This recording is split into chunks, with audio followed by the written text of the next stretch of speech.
Assalamualaikum warahmatullahi wabarakatuh. Berjumpa lagi dengan saya, Rida, di channel YouTube saya, Rida AC9 1899. Pada kesempatan kali ini, saya akan berbagi video saya tentang Lomba Debat Bahasa Indonesia Jenjang SMK Tingkat Provinsi Jawa Timur yang diselenggarakan oleh Bidang Pembinaan Pendidikan SMK Dinas Pendidikan Provinsi Jawa Timur pada tanggal 28 sampai 30 November 2019 bertempat di Best Resort Hotel Lawang Malang. Pada saat itu saya menjadi salah satu dewan juri lomba debat. Seperti apa keseruannya? Mari kita simak video berikut ini.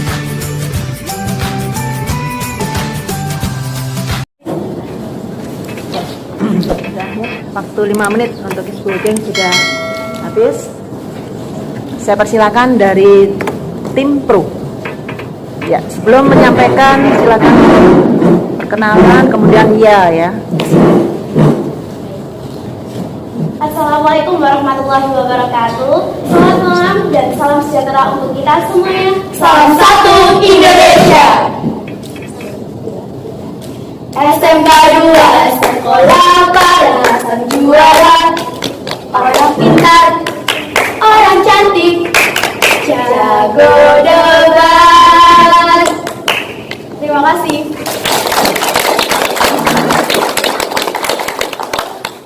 Selanjutnya pembicara satu dari tim pro, waktu Anda maksimal 3 menit 20 detik. Gunakan dengan sebaik-baiknya. Baik, dimulai dari sekarang. Baik, terima kasih atas waktu yang telah diberikan. Sebelumnya perkenalkan nama saya Fada Alisyah selaku pembicara pertama dari pihak pro. Mengenai mosi kali ini kita akan membahas bagaimana peran sosial media dalam penurunan moral generasi muda yang ada di negeri ini. Tentunya kita perlu tahu terlebih dahulu apa yang dimaksud dengan sosial media sendiri. Sosial media merupakan suatu konten digital yang digunakan untuk menghubungkan satu sama lain. Itu pendapat dari Sam Dekker. Perlu kita ketahui Dewan Juri yang saya hormati serta rekan-rekan semuanya, Indonesia merupakan negara yang mendapatkan julukan teknologi raksasa teknologi digital Asia, dan itu mendapat julukan dari UNICEF pada tahun 2019 awal.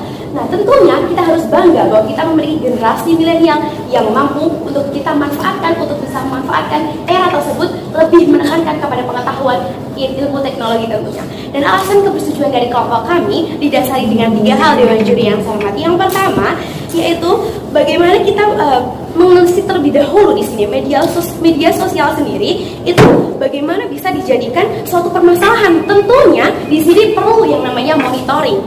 Bagaimana sosial media bisa berimplikasi negatif? Tentunya peran orang tua. Dan perlu kita ketahui bahwa orang tua di Indonesia banyak sekali kasus-kasus yang menyebabkan kekerasan pada anak ataupun anak bersikap negatif itu dikarenakan kurangnya monitoring. Dan tentunya penggunaan sosial media juga harus disertai monitoring. Dan konten-konten yang ada di sosial media tersebut negatif. Tentunya di sini berdasarkan data dari KPI sendiri, 70% proses perlakuan negatif dari anak yang ada di Indonesia dipengaruhi oleh broken home dan juga pengaruh langsung dari sosial media tersebut. Yang kedua, yaitu berdasarkan data terbaru bagaimana konten-konten negatif yang ada di sosial media juga perlu kita ketahui. Berdasarkan data dari Polri sendiri, pada 2019 ini ada 122 kasus yang di sana terdapat konten negatif mengenai kriminalitas, mengenai kasus korupsi dan lain sebagainya, sehingga sosial media di sini itu dapat menimbulkan efek negatif juga bagi generasi milenial yang ada tentunya. Dan yang ketiga, didukung juga dengan jurnal penelitian yang berjudul dengan generasi milenial dan juga partisipasi sosial media yang ditulis oleh Iswandi Putra pada tahun 2018 lalu. Dan jurnalnya membicarakan bagaimana kita bisa memilah dan memilih generasi yang sesuai dengan era kita, yaitu era 4.0. Dan tentunya di sini hasil yang Baik, terima kasih. Sebelumnya akan menyampaikan tentang monitoring, bahwa monitoring berperan dalam penurunan moral generasi muda. Baik, apakah monitoring, jika memang orang tua tersebut memonitoring anaknya, apakah itu menjadi jaminan bahwa itu karena sosial media, bahwa penurunan moral generasi muda saat ini dipengaruhi oleh sosial media tersebut? POE habis. Baik, interupsi akan saya jawab. Terima kasih. Dan mengapa ini diperlukan monitoring dari orang tua? Tentunya kita harus tegakkan yang namanya pendidikan karakter juga berasal dari orang tua. Banyak aplikasi-aplikasi seperti App Store saat ini dan juga aplikasi-aplikasi baru yang mungkin nanti akan ditunjang dengan keamanan situs dihubungkan dengan akun orang tua sehingga orang tua dapat memonitoring. Maka di sini tidak akan pernah ada yang namanya generasi milenial yang tidak tercerahkan tentunya Dewan Juri. Baik, saya lanjutkan. Menurut jurnal penelitian dari generasi milenial juga partisipasi sosial media yang ditulis oleh Yuswani Saputra pada 2018 lalu dengan hasil bahwasanya bagaimana kita memahami, memilah dan memilih generasi milenial yang sesuai dengan era sekarang yaitu era 4.0 dalam menggunakan sosial media. Dan hasil yang kita temukan bahwa ada 85% sosial media dapat membuat generasi milenial kita menjadi negatif dikarenakan mereka mempunyai suatu pemikiran ataupun sugesti bahwa apa yang mereka lihat akan mereka tiru, merupakan suatu modeling bagi mereka, sehingga di sini perlu digarisbawahi bahwasanya sosial media memang tidak bisa dikatakan baik juga kepada baik untuk generasi milenial atau generasi muda ya untuk penerus bangsa ini tentunya Dewan Juri yang saya hormati serta rekan-rekan semuanya. Kita selagi bangsa, kita selagi generasi muda, generasi milenial harus mampu memilah dan memilih mana yang lebih tepat. Sekian dan terima kasih. Baik, pembicara pertama pro menghabiskan waktu 4 menit 24 detik terjadi POI. Kemudian dilanjutkan pembicara pertama dari tim kontra. Berapa? Terima kasih Saudara Dewi. Ya, silakan. Siap dan sedia belajar dan menuntut ilmu, berprestasi pantang menyerah, jiwa satria semangat di dada, hormati gurumu dan orang tuamu. Perkenalkan, saya Fahira Naftali Hadi Dan saya Aisyah.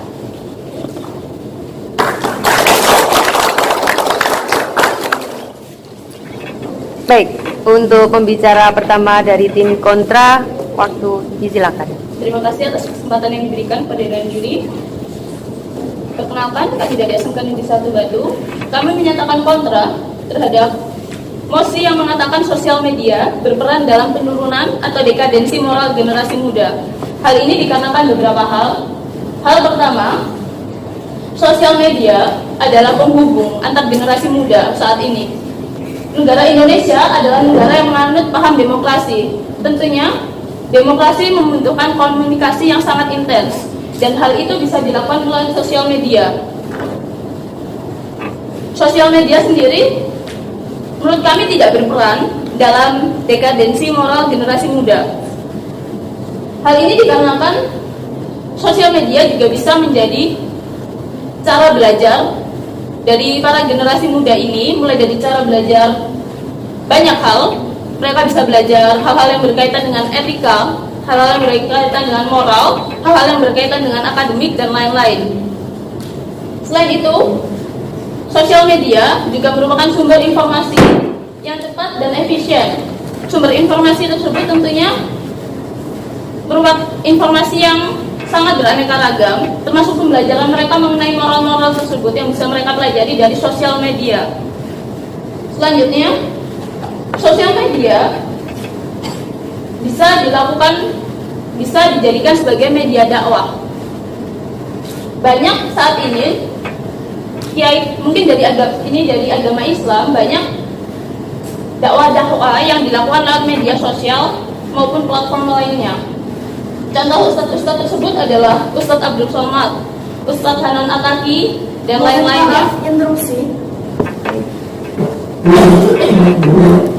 Tadi tim kontra menyatakan bahwa di media sosial kita dapat belajar terkait moral. Perlu kita ketahui Dewan Juri yang saya hormati dan rekan-rekan semuanya, terdapat banyak sekali konten negatif yang ada di sosial media. Dan hal itu pula ditunjang dengan banyak sekali politikus-politikus kita yang bobrok terhadap moralnya. Nah, jika kemudian tadi tim kontra menyatakan kita bisa belajar moral di media sosial, apa parameter dan juga bukti terkait hal yang dipaparkan? Baik, terima kasih. Saya akan menjawab sanggahan dari tim pro. Kami mengatakan sosial media bisa dijadikan sebagai tempat untuk belajar moral bagi generasi muda, karena sosial media bisa dijadikan tempat dakwah oleh ustadz-ustadz muda maupun ustadz-ustadz yang sudah berpengalaman, seperti Abdul Somad, Ustadz Hanan Ataki dan Ustadz Abdul Somad. Mereka merupakan dua orang yang sudah cukup lama berkiprah dalam dakwah media sosial, dan terbukti semakin tahun pengikut mereka di Instagram khususnya semakin bertambah. Hal ini tentunya karena banyaknya generasi muda yang semakin hari mereka semakin sadar untuk belajar moral, dan mereka menyadari bahwa belajar moral tersebut bisa dilakukan lewat media sosial. Baik, selanjutnya, sosial media bisa dijadikan perantara untuk aspirasi-aspirasi generasi muda di Indonesia. Kita tentunya tahu Indonesia merupakan negara yang besar, dengan bangsa yang besar juga, dengan suku-suku yang banyak juga, dengan rakyat yang banyak juga sebanyak 296 juta.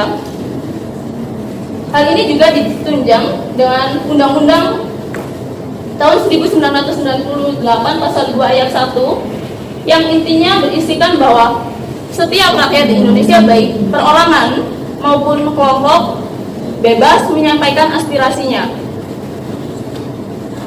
Baik, selanjutnya, sosial media juga bisa dijadikan sebagai sumber informasi yang cepat untuk banyak hal. Bisa melalui akademik, bisa untuk moral, bisa untuk... Terima kasih. Baik, untuk pembicara tim kontra menghabiskan waktu 4 menit 25 detik terjadi POI. Kemudian dilanjutkan untuk pembicara kedua dari tim pro. Waktu disilakan. Baik, terima kasih atas waktu yang diberikan. Sebelumnya selamat malam Dewan Juri yang saya hormati dan rekan-rekan semuanya. Dengan internet di Indonesia yang menunjukkan 85% anak muda tidak terlalu minat dengan hal-hal yang berbau agama. Data di tim kontra menyatakan mengenai ceramah-ceramah. Tentunya kita harus melihat bagaimana dengan generasi-generasi Indonesia yang non-Muslim. Kita harus memikirkan itu. Alasan tujuan dari tim kami yang pertama, berdasarkan data Kominfo terdapat 800.000 situs hoax yang ada di platform Facebook dan juga Instagram. Selain itu juga terdapat 8.903 konten negatif di Facebook dan juga Instagram. Tentunya dengan hal ini, maka sosial media akan berimplikasi negatif terhadap moral yang ada pada generasi muda kita. Hal itu juga didukung dengan penelitian dari Dr. Sharon Lewery dan William Law yang menyatakan bahwa konten negatif akan menyebabkan kegelisahan umum dan juga rasa takut. Selain itu pula, yang kedua, berdasarkan data dari Environmental Psychology Center menyebutkan yang dipaparkan oleh psikologi Abraham Lanun, terdapat 74% tayangan kekerasan di media sosial yang 2 kali lipat akan menjadikan anak-anak generasi muda Indonesia menjadi agresif. Selain itu pula, terdapat 85% generasi muda Indonesia yang kurang sensitif terhadap penderitaan yang dimiliki oleh orang lain. Dan tentunya dengan hal ini memberitahukan kita bahwa sosial media memiliki format yang buruk terhadap moral bangsa Indonesia. Yang ketiga, data ini juga didukung dengan data Kominfo yang menyebutkan 85% warga negara Indonesia menggunakan sosial media. Hal ini sangat tidak sejalan dengan data dari Indonesia Corporation Watch yang menyebutkan 80% warga negara kita apatis terhadap politik. Tentunya dengan hal ini melibatkan kita bagi bangsa Indonesia, salah satunya adalah sosial media yang sangat berimplikasi negatif terhadap moral bangsa dan juga generasi muda kita. Terkait apa yang dipaparkan oleh tim kontra, saya rasa di sini tidak ada solusi dan juga data yang dipaparkan beliau mengenai emosi kita pada pagi hari ini. Oleh karenanya, di sini kami tim pro memberikan solusi. Terkait sosial media dengan moral bangsa Indonesia, maka dibutuhkan pemaksimalan pendidikan yang ada di Republik ini. Perlu kita ketahui, data UNICEF menyebutkan pendidikan kita menempati peringkat 10 dari 14 negara berkembang, angka yang sangat miris sekali. Tentunya dengan hal ini perlu adanya pendidikan dan juga pemaksimalan ruang publik untuk menyalurkan aspirasi dan juga terkait dengan apa yang minat dan bakat yang dimiliki oleh generasi muda bangsa kita. Karena bagaimanapun, hanya pendidikan yang akan membawa Indonesia bukan hanya sekadar macan Asia, namun juga bisa menjadi kapten kesebelasan dunia. Sekian dan terima kasih. Terima kasih. Waktu untuk pembicara kedua dari tim pro 3,6 detik. Baik, kami lanjutkan untuk pembicara kedua dari tim kontra. Waktu silakan. Baik, terima kasih untuk Dewan Juri. Saya akan mengembangkan pendapat dari teman saya. Untuk argumen yang pertama adalah sosial media sebagai penghubung. Tentunya kita tahu bahwa sosial media pada zaman sekarang tidak hanya digunakan oleh masyarakat di Indonesia saja, tapi juga sosial media digunakan oleh hampir seluruh masyarakat di dunia. Untuk itu, kita bisa belajar mengenai moral-moral dan sisi positif. Indonesia bisa meniru dari segi positifnya sebagai pengembang dan juga media sosial. Untuk itu, moral sosial dari generasi bangsa akan terwujud. Yang kedua adalah sebagai pengembang cara belajar. Kita tahu bahwa cara belajar di negara lain mungkin lebih maju. Namun, di Indonesia, cara belajar bisa berkembang dengan menggunakan media sosial. Terbukti bahwa generasi sekarang sangat sering menggunakan media sosial. Untuk itu, media sosial juga bisa digunakan sebagai media belajar dan sarana pendidikan. Dengan seringnya kita membuka handphone, otomatis kita akan bisa membaca dan juga menambah informasi mengenai media-media yang memaparkan cara belajar yang lebih efektif dan juga efisien. Kemudian, tentang sumber informasi yang cepat. Sumber informasi yang cepat. Kita tahu bahwa laman-laman pencarian yang ada di media sosial memiliki tingkat kecepatan yang tinggi untuk mencari informasi. Terbukti dengan kita ketika mengetikkan kata kunci, maka informasi yang kita butuhkan bisa langsung tersedia. Kemudian, sebagai peningkatan intelijensi. Kita tahu intelijensi merupakan kecerdasan. Dengan kita mengetahui media sosial yang merupakan perkembangan teknologi, kita bisa mengetahui dan mendukung transformasi Indonesia di bidang ilmu pengetahuan teknologi. Dengan ini, kita dapat meningkatkan intelijensi Indonesia dengan mengembangkan sisi teknologinya. Kemudian, sebagai perantara aspirasi, telah diketahui bahwa undang-undang di Indonesia telah mengatur bahwa demokrasi di Indonesia benar-benar secara menyeluruh. Dengan adanya perantara aspirasi melalui media sosial, hampir seluruh lapisan masyarakat bisa mengatakan aspirasinya. Jika saja masyarakat umum di Indonesia mengalami rasa takut, kita bisa mengutarakan aspirasi lewat media sosial. Itu mendukung hampir seluruh lapisan masyarakat bisa mengutarakan aspirasinya tanpa adanya perantara dan juga penggunaan internet. Kemudian untuk dakwah dan juga moral agama, kita tahu bahwa pengguna internet juga tidak hanya dari sisi satu agama. Untuk non-muslim, kita bisa mengetahui bahwa banyak media, banyak juga sarana dari media sosial yang juga mengembangkan dari agama non-muslim. Untuk itu, kami dari tim pro kami dari tim kontra tetap menyatakan bahwa sosial media sebagai penurunan moral generasi muda kurang tepat. Karena sekian, terima kasih. Baik, waktu yang dihabiskan untuk tim kontra pada pembicara kedua adalah 3 menit 23 detik. Baik, kami lanjutkan untuk membaca kesimpulan dari tim pro. Disilahkan. Baik, terima kasih atas waktu yang diberikan.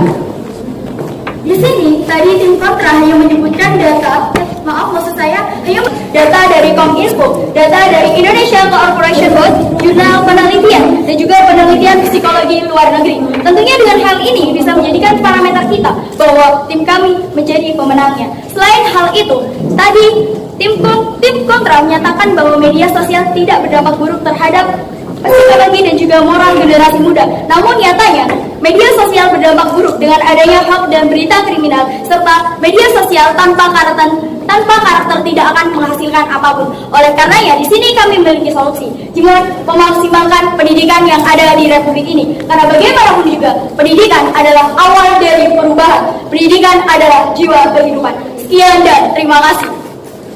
Waktu masih? Oke. Baik, untuk membaca kesimpulan dari tim pro menghabiskan waktu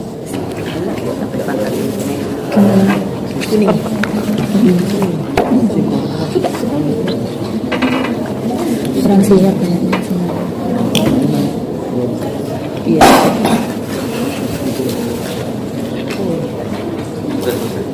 Belum sebentar Pak.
Baik, untuk tim selanjutnya itu dari kampus ke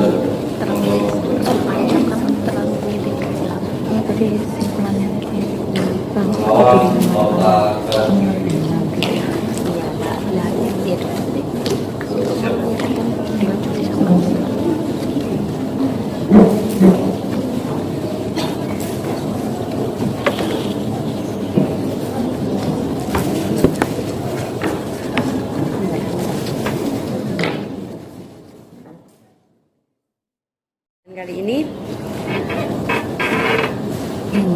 untuk pembicara pertama dari tim pro, disilakan. Baik, sebelumnya Assalamualaikum warahmatullahi wabarakatuh. Waalaikumsalam warahmatullahi wabarakatuh.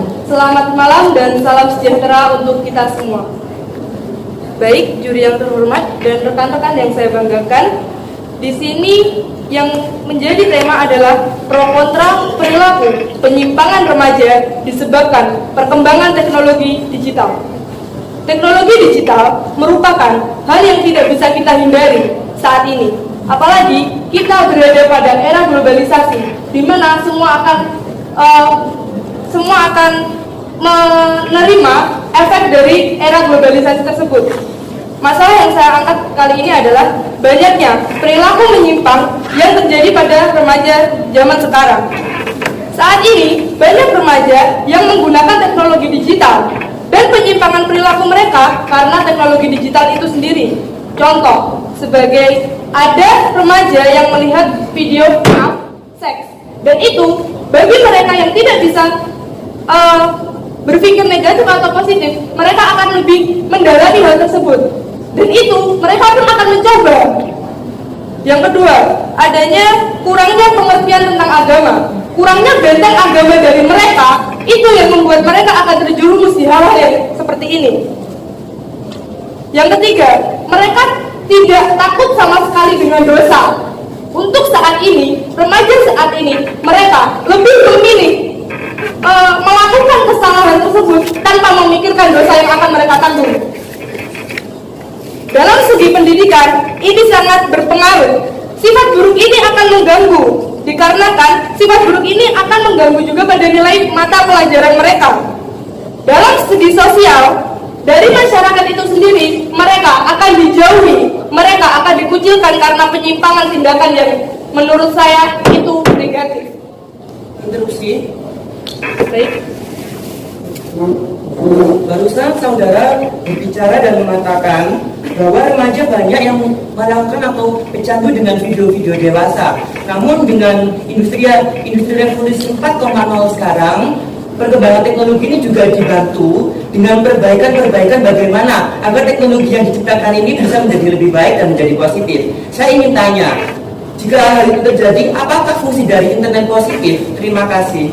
Baik, saya akan menjawab. Yang tadi adalah karena adanya lebih di filter ya. Sebenarnya zaman sekarang aplikasi itu tidak hanya di Play Store, kita bisa mendownload di Google, dan itu tidak ada keamanan sama sekali. Internet positif itu hanya mereka yang bisa menyaring. Untuk mereka yang tidak bisa menyaring, mereka tidak akan bisa memilih antara mana yang positif dan mana yang negatif.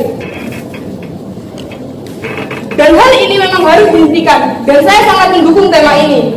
Karena tema ini mengatakan pro kontra perilaku penyimpangan, dan ini harus dihentikan. Kita harus menyaring dari pihak pemerintah sendiri, kita juga harus memberikan lebih ada filtrasi, di mana dari Google sendiri dan dari Play Store sendiri. Terima kasih. Waktu masih? Baik. Pembicara tim pro menghabiskan waktu 3 menit 23 detik, terjadi POI 50 detik. Baik, sekarang kita lanjutkan untuk pembicara pertama dari tim kontra. Silakan. Terlebih dahulu untuk menyampaikan yel-yel. Adik-adik sekalian, Assalamualaikum warahmatullahi wabarakatuh. Sebelum kita ke yel-yel, perkenalkan terlebih dahulu, saya Agnes Cindana Adi Maharani, perwakilan dari Sidoarjo sebagai pembicara 1.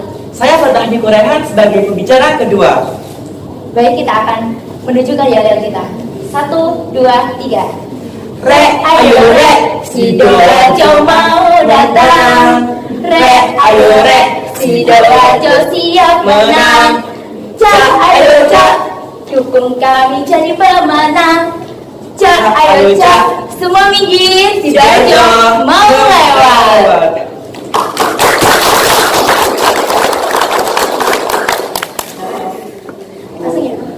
Baik, silakan. Untuk pembicara pertama dari tim kontra, silakan. Selamat malam, Bapak, Ibu, dan juri yang kami hormati, dan rekan-rekan semuanya, dan para hadirin sekalian. Kami dari kelompok kontra, saya sebagai pembicara 1, kami tidak setuju dengan mosi perilaku penyimpangan remaja disebabkan oleh perkembangan teknologi digital. Sebelum kita menuju ke dalam alasan kami tidak setuju, sebelum itu kami akan menjelaskan definisi remaja. Remaja adalah seseorang yang saat ini masih berumur 12 hingga 19 tahun. Saat ini mereka masih mencari jati diri mereka. Jadi remaja identik dengan kelabilan mereka. Selanjutnya tentang teknologi digital. Teknologi digital adalah di mana semua serba dengan era modernisasi, semua serba dengan menggunakan Android ataupun dengan teknologi yang canggih. Alasan kami tidak setuju dengan mosi bahwa perilaku penyimpangan remaja disebabkan oleh perkembangan teknologi digital, yaitu 1, teknologi dapat sebagai penyalur informasi yang efektif dan efisien. Contohnya, ada salah satu App Store atau aplikasi yang dapat membantu kita sebagai siswa di suatu sekolah, yaitu contohnya Ruang Guru dan Braille. Itu sungguh membantu kita sebagai para pelajar atau siswa-siswi di situ. Jadi itu mempermudah informasi dan penyalur informasi yang efektif, baik efektif dalam waktu dan biaya. Interupsi. Jadi, maaf, saya akan mengutip penyalur informasi efisien. Di mana penyalur informasi efisien ini pun tidak diketahui dalam sumber yang tepat. Yang pertama. Yang kedua, adanya Brandly. Dengan kita bertanya Brandly, otomatis kita mendapat jawaban dari orang lain. Karena Brandly suatu aplikasi yang dimana kita mendapat jawaban itu juga dari orang lain. Terima kasih. Oke, instruksi kami terima bahwasanya Brandly atau yang lainnya itu membantu kita, hanya mempermudah. Jadi kita bisa belajar dengan apa yang telah kita baca. Tidak kita hanya langsung mengkopas atau menulis kembali tentang jawaban yang ada di Braille itu. Jadi kita bisa membantu kita menambah pengetahuan juga. Jadi tidak hanya kita bergantung dengan teknologi saat ini. Selanjutnya saya akan melanjutkan argumen saya, yaitu teknologi digital adalah informasi yang tepat dan efisien. Jadi kita harus mengikuti perkembangan teknologi saat ini. Apalagi kita di Indonesia sendiri dalam teknologi 4.0. Jadi kita harus, apalagi kita seorang remaja saat ini tidak bisa kita jauhkan dari yang namanya teknologi. Karena memang saat ini Baik. Peraturan Pemerintah Nomor 19 Tahun 2005 tentang Standar Nasional Pendidikan beserta perubahannya, Peraturan Menteri Pendidikan Nasional Nomor 34 Tahun 2006 tentang pembinaan prestasi peserta didik yang memiliki potensi kecerdasan dan atau bakat istimewa, Peraturan Menteri Pendidikan Nasional Nomor 39 Tahun 2008 tentang pembinaan kesiswaan, Peraturan Menteri Pendidikan dan Kebudayaan Nomor 34 Tahun 2018 tentang Standar Nasional Pendidikan SMK MAK.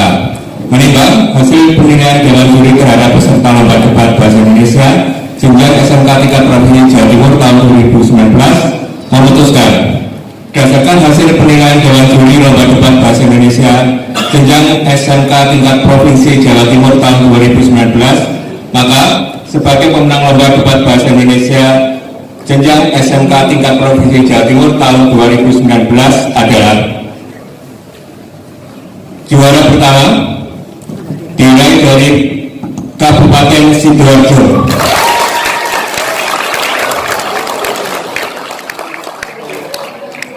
Juara kedua Kabupaten Tuban. Juara ketiga Kota Kediri. Juara Harapan 1 Kota Batu. Demikian keputusan ini dibuat mengikat dan tidak dapat diganggu-gugat oleh pihak manapun. Terima kasih. Assalamualaikum warahmatullahi wabarakatuh.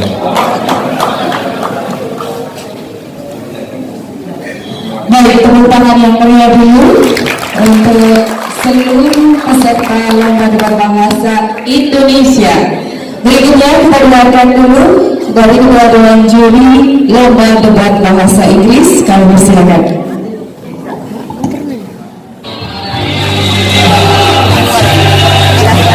Pemilihan para seksi lembaga dan peserta didik beserta Ketua Dewan Juri Bahasa Indonesia dan Bahasa Inggris untuk memberikan piala dan juga uang pembinaan.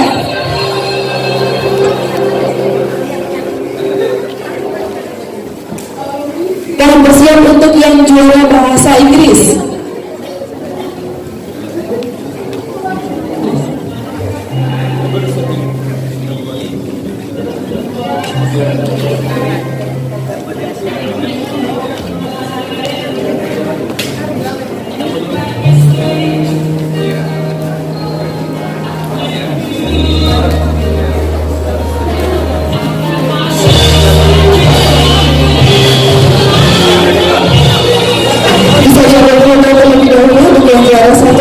Ketika penyerahan juara 2 dari Kabupaten Tuban, juara 2 lomba debat bahasa Indonesia jenjang SMK tingkat provinsi Jawa Timur tahun 2019.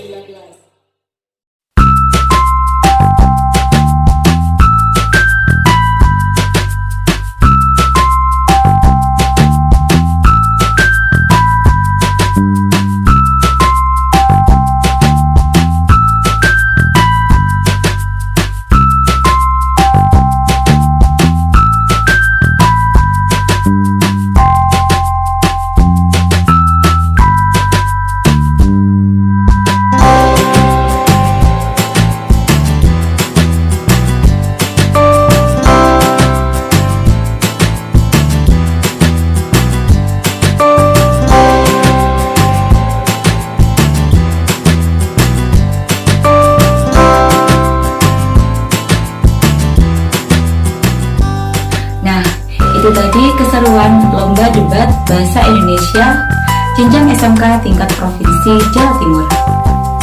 Jangan lupa like, komen, share, dan subscribe, serta bunyikan loncengnya ya. Terima kasih. Sampai jumpa di video saya berikutnya. Wassalamualaikum warahmatullahi wabarakatuh.